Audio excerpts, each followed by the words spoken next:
Shalom semuanya, saya akan lanjutkan sharing ini sebagai kelanjutan dari 2 minggu yang lalu saya mengajar tentang suara Tuhan. Dan sekarang kita akan belajar bagaimana salah satu cara Tuhan berbicara kepada kita adalah lewat mimpi, ya, dream. Baik, silakan PowerPoint-nya ya.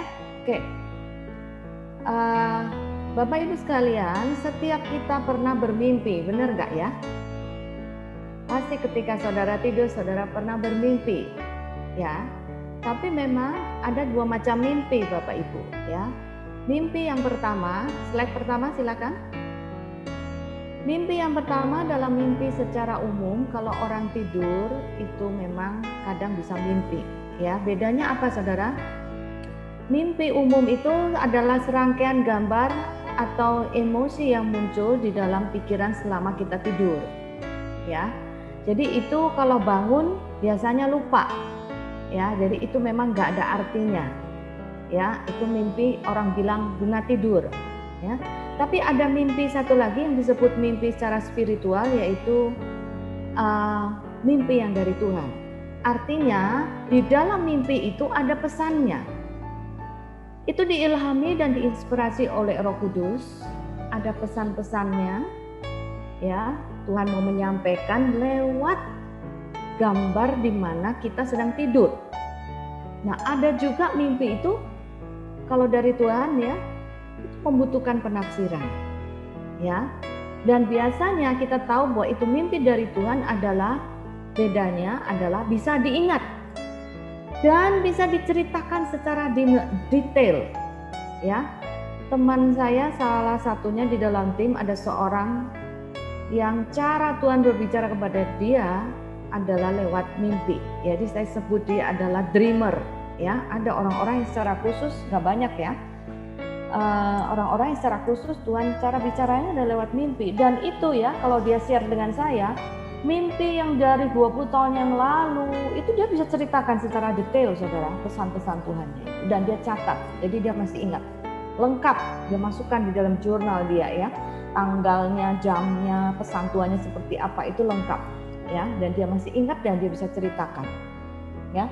Seperti itu, 2 macam mimpi itu. Nah, sekarang kenapa Tuhan bisa memberi pesan lewat mimpi, ya? Untuk bagian media boleh nggak animasinya dikeluarin supaya nggak keluar semua?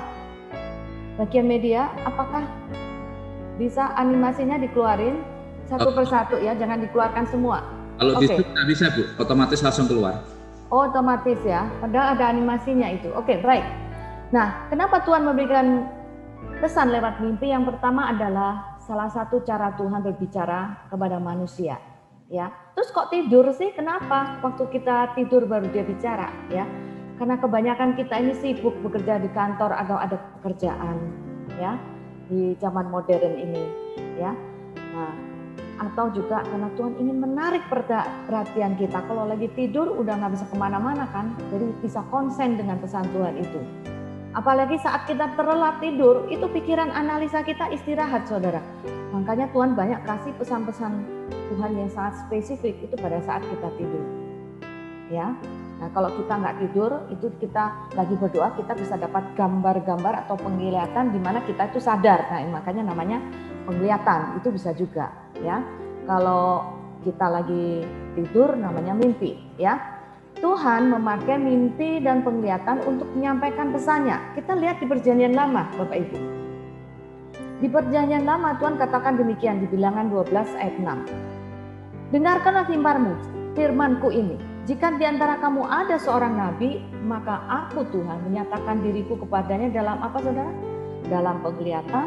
Aku juga berbicara kepada dia di dalam mimpi, ya. Jadi di Perjanjian Lama Tuhan kasih tahu bahwa Tuhan juga cara bicaranya lewat penglihatan dan lewat mimpi. Ayub 3:3.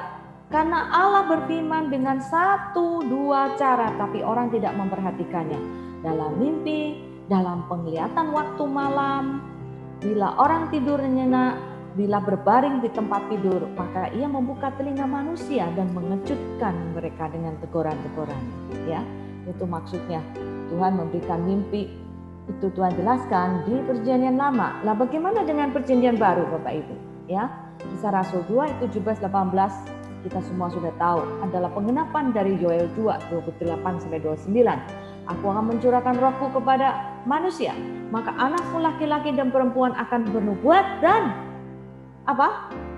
Anak-anak muda katanya akan bernubuat. Nah, ini sudah terjadi ya, banyak anak-anak muda yang menyampaikan nubuatan. Tapi dikatakan orang-orang tua akan mendapat mimpi, ya. Orang tua ini sebenarnya bukan orang yang tua usianya, tapi tua rohaninya, ya, orang-orang yang dewasa. Terunamu akan mendapat penglihatan, ya. Dan ini sudah dikenapi dan kita melihat banyak sekali pesan-pesan Tuhan yang disampaikan, ya, pada anak-anak muda, kepada orang-orang yang hamba-hamba Tuhan, ya, lewat mimpi dan penglihatan dan juga nubuatan, ya. Oke. Mimpi di dalam bahasa Yunani, saudara, ada dua kata, yaitu onar dan enupnion. Ya, yang pertama onar itu kata yang dipakai untuk mimpi yang umum. Ya, umum dipakai kalau orang dapat mimpi. Contohnya Yusuf diberi mimpi tentang Maria, Matius 1:20. Kalau saudara lihat itu memakai kata onar ini. Ya, malaikat Tuhan tampak kepadanya dalam mimpi. Ya, tapi kalau enupnion itu menekankan kualitas mengherankan, mengejutkan dan membangkitkan kesadaran untuk berjaga-jaga. Ya, nah, itu kata itu dipakai di Kisah 2:17. Ya, ada dua. Oke. Nah, Tuhan memberi mimpi juga kepada orang yang tidak percaya di Perjanjian Lama. Kita lihat siapa, saudara? Abimelek ketika dia mengambil Sarah. Ya, Tuhan harus kasih tahu bahwa itu bukan saudaranya siapa? Abraham. It's absolutely his wife gitu ya. Nah, itu dikasih tahu lewat mimpi. Laban ketika dia mengejar Yakub, juru minuman, juru roti ketika Yusuf dalam penjara, dan juga Firaun ya, 7 lembu gemuk dan kurus, 7 bulir gandum dan baik dan layu ya. Nebukadnezar ya, tentang kerajaan di bumi. Itu di Perjanjian Lama Tuhan juga bicara kepada orang yang nggak percaya ya, dan butuh orang lain, orang yang percaya untuk menerjemahkannya. Dan di Perjanjian Baru itu ada juga tertulis, saudara, itu siapa? Istri Pilatus, saudara. Matius 27:9, istri Pilatus ketika Yesus akan disalib, ya. Nah, berikutnya lagi, bagaimana Yusuf dan Daniel menafsir mimpi, saudara? Ya, slide berikutnya. Oh, sorry. Ya, bagaimana Yusuf dan Daniel menafsir mimpi? Of course, penafsiran adalah bagian dari Tuhan, ya. Ini jawaban dari Yusuf. Kami bermimpi tapi tidak ada orang yang dapat mengartikannya. Lalu kata Yusuf kepada mereka, bukankah Allah yang menerangkan arti mimpi? Ceritakanlah kiranya mimpimu itu padaku. Ya, jadi jelas Yusuf bagaimana bisa menerjemahkan mimpi? Of course Tuhan yang menyingkapkannya kepada dia. Ya. Dan maka rahasia itu disingkapkan kepada Daniel dalam suatu penglihatan malam. Engkau telah memberitahukan kepada kami hal yang dipersoalkan raja. Daniel 2 ini kan cukup memusingkan ya, saudara. Nebukadnezar dapat mimpi, mimpinya apa nggak tahu, orang disuruh ceritain mimpinya. Ya, ini kan butuh penafsiran yang betul-betul harus tanya Tuhan, dan Tuhan sendiri yang menyingkapkannya. Kalau enggak, mana kita tahu mimpinya orang lain gitu ya. Jadi itu caranya. Of course penafsirannya itu bagian Tuhan ya. Nah, ada juga orang bertanya kepada saya, kalau mimpi dari dunia roh jahat gimana? Ya. Nah, ada juga mimpi-mimpi karena roh jahat ya, itu berkaitan dengan kegelapan.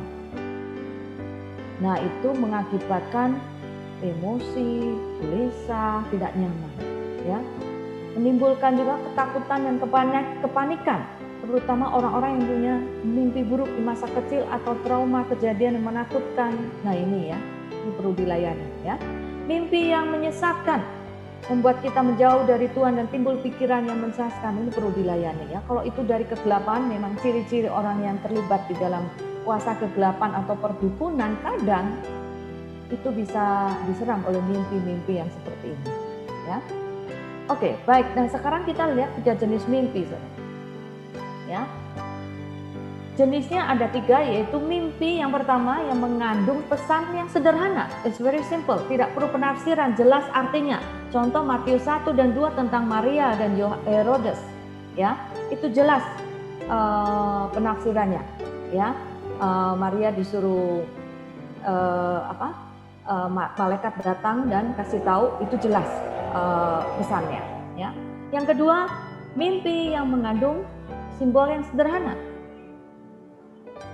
disertai simbol tapi cukup jelas, tanpa penafsiran yang rumit.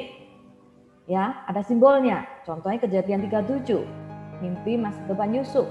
Ada simbol matahari, bulan, 11 itu kan bicara Yusuf, ya, Fir'aun, dan juga 11 itu kan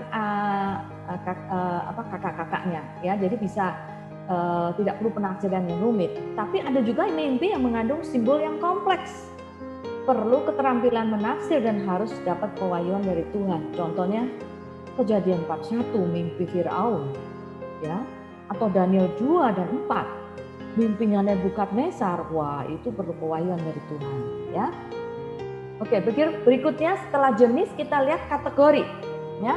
Ada 4 kategori mimpi. Yang pertama, mimpi tentang panggilan hidup, dream of destiny. Itu adalah contoh dari mimpinya Yusuf, Kejadian 37, di mana mimpi ini menyingkapkan tujuan hidup, arah atau pekerjaan. Mimpi Yusuf itu menyingkapkan destininya Yusuf, menyingkapkan tujuan hidupnya Yusuf di masa yang akan datang, ya. Jadi ini secara pribadi, kadang Tuhan juga bisa memberikan mimpi kepada kita secara pribadi tentang panggilan Tuhan secara pribadi kepada kita. Ya. Nah, ada beberapa mungkin di antara saudara atau hamba Tuhan yang menerima panggilannya itu Tuhan kasih tahunya lewat mimpi, ya. Yang kedua, mimpi tentang pengetahuan atau informasi, dream of knowledge or information, ya. Memberitahu tentang suatu informasi atau pengetahuan. Contohnya mimpinya Abimelek, Kejadian 20, ya. Atau mimpi Yusuf, tunangan Maria, Kejadian 1 sampai 20. Jadi dikasih tahu, ya. Yusuf kan ragu-ragu, kasih tahu, ya, tunangan Maria. Dikasih tahu apa yang dikasih tahu sebuah informasi, ya. Jadi Tuhan memberikan sebuah informasi di mana kita tidak tahu sebelumnya, ya. Oke. Nah, berikutnya yang ketiga dan keempat, bukan. Nah, yang ketiga itu adalah mimpi tentang peringatan, dream of warning, ya. Jadi kadang juga Tuhan bisa kasih mimpi di mana itu memberikan peringatan tentang bahaya yang akan terjadi.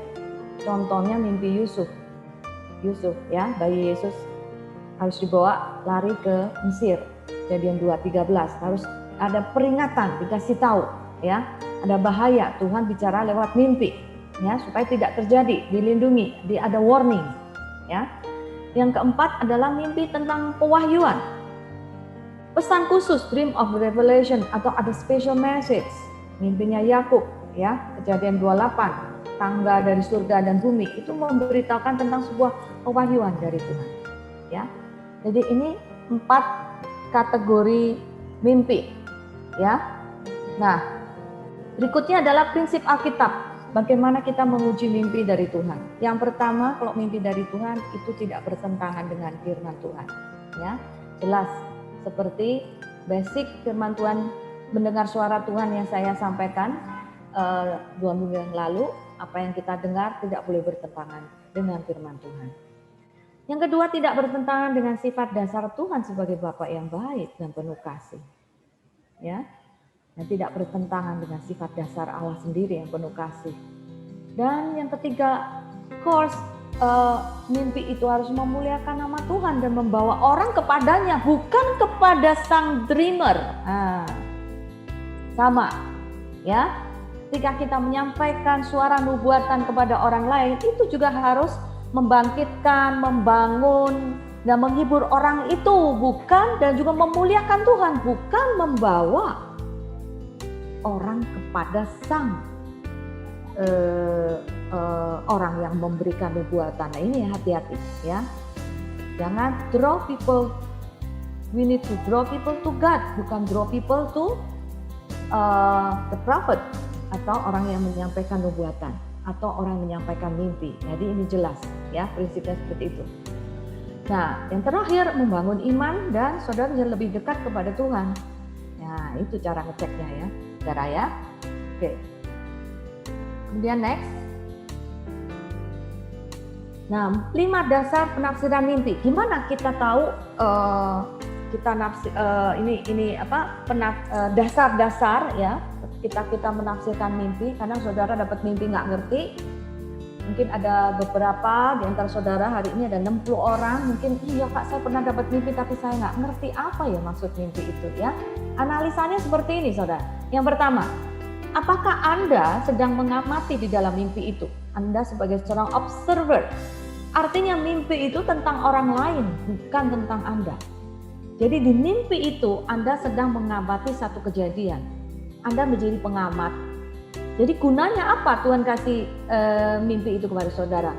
Saudara harus menjadi pendoa syafaat untuk situasi itu. Ya, soalnya dalam mimpi itu saudara dikasih tahu satu kejadian. Tapi saudara tidak terlibat di sana. You are an observer, tapi saudara punya tugas. Tuhan nggak sembarangan ngasih mimpi, ada tugas. Saudara harus mendoakan. Kasih, ya. Yang kedua, apakah Anda dalam mimpi itu Anda terlibat? Kalau tadi yang pertama nggak terlibat ya, observer. Yang ini saudara terlibat sebagai partisipan. Terlibat aktif tapi bukan tokoh utama. Ya. Jadi ini mimpi bukan tentang Anda, tapi posisinya juga lebih dari pengamat. Ya, Anda nggak pengamat-amat aja tapi terlibat. Ya. Nah, yang ketiga, apakah Anda menjadi fokus atau peran utama? Jadi itu adalah main figure. Kalau saudara menjadi peran utama di dalam mimpi itu, berarti mimpi itu adalah tentang Anda. Ya, mungkin Tuhan sedang menyingkapkan panggilan saudara, destiny hidup saudara seperti Yusuf, itu mungkin bisa. Itu kategori yang ketiga. Ya. Berikutnya. Keempat, apakah ada objek, pemikiran, dan emosi dalam mimpi itu? Ya, kesan atau kata-kata yang tertinggal di benak ketika bangun. Nah, ketika saudara bangun tuh ada suara. Of course itu suara Tuhan ya, mungkin untuk memberitahu message-nya dari mimpi itu. Nah, itu saudara cek, biasanya ada tuh habis mimpi itu bangun tuh ada suara gitu ya. Nah, apakah ada firman Tuhan yang Anda dengar? Ya, firman Tuhan itu akan menguatkan Anda ya. Jadi cek apakah tiba-tiba saudara dapat ayat gitu ya. Keluar kata-kata ayat, Tuhan kasih ayat gitu. Ya. Jadi itu cara menafsirkannya. Jadi yang kelima itu mungkin ayat itu untuk saudara. Jadi mimpi itu Tuhan kasih tahu sebuah ayat kepada saudara yang sudah pasti mungkin Tuhan tahu kondisi saudara ya. Jadi lagi ngalamin apa, Tuhan mau memberi kekuatan lewat firman Tuhannya itu lewat mimpi gitu. Ya. Nah, saya akan tutup dengan slide terakhir. Bagaimana kita meresponi mimpi dari Tuhan? Ya. Jadi kalau saudara dapat mimpi, yang pertama tulis dalam jurnal prophetic Anda. 2 minggu yang lalu saya sudah kasih tahu saudara perlu punya jurnal, buku jurnal untuk tulis selain saudara catat di HP saudara ya, diketik di HP atau di laptop ya. Detail mimpinya apa, catat tanggalnya ya. Ini untuk khusus untuk mimpi yang dari Tuhan ya, mimpi yang ada pesan-pesannya. Kalau mimpi secara umum saudara lupa ya nggak usah. Itu kan mimpi yang tidak perlu dicatat karena saudara sendiri mungkin juga udah lupa ya. Yang kedua, mungkin saudara ada teman yang punya karunia ini ya sebagai seorang dreamer ya. Minta nasihat kepada salah seorang yang saudara tahu gitu dan sudah direcognize ya, dikenalin dia itu cukup akurat ketika dia menerjemahkan mimpinya dan juga ada mimpinya yang sudah terjadi atau orang-orang yang sering mendapat mimpi dan mampu menafsirkan, saudara coba bicara sama orang itu ya. Yang ketiga, jangan mengambil tindakan apapun sampai penafsirannya itu diteguhkan ya saudara.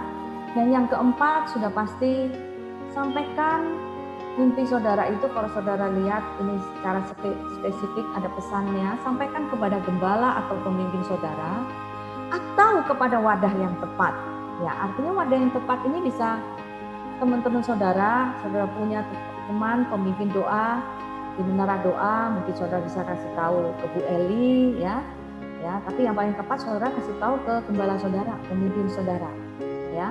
apalagi jika itu mimpi tentang bangsa, tentang gereja, tentang pembimbing bangsa, ya, kondisi bangsa, itu kan perlu didoakan, ya. Nah, jadi sampaikan aja ke orang-orang yang menjadi leader saudara atau wadah yang tepat, ya. Nah, saya sangat menyarankan kalau bisa jangan share di medsos dulu, ya. Saya sering dapat WA dari teman-teman, di forward, Kak, saya dapat forward nih, ada orang pendoa dapat mimpi seperti ini. Ini bagaimana, Kak? Oh, saya jadi ketakutan nih, mimpinya serem banget, Kak. Nah, ya. Jadi lebih baik kalau saudara belum tahu artinya, juga penafsirannya juga belum tahu, lebih baik jangan di-share di medsos, ya. Nah, jika mimpi tentang panggilan hidup setelah diteguhkan dan berdoa bisa mengambil langkah awal, ya. Namun penggenapannya butuh waktu. Yusuf aja proses 17 tahun, saudara, sampai mimpinya genap, ya. Untuk saudara yang mendapat mimpi panggilan Tuhan, saudara dipakai bicara di KKR, di stadion, it doesn't mean next month, next 2 months, next year saudara ada di stadion itu dan berbicara di tengah ribuan orang. No, it takes time, ya. Yusuf aja butuh proses 17 tahun, ya.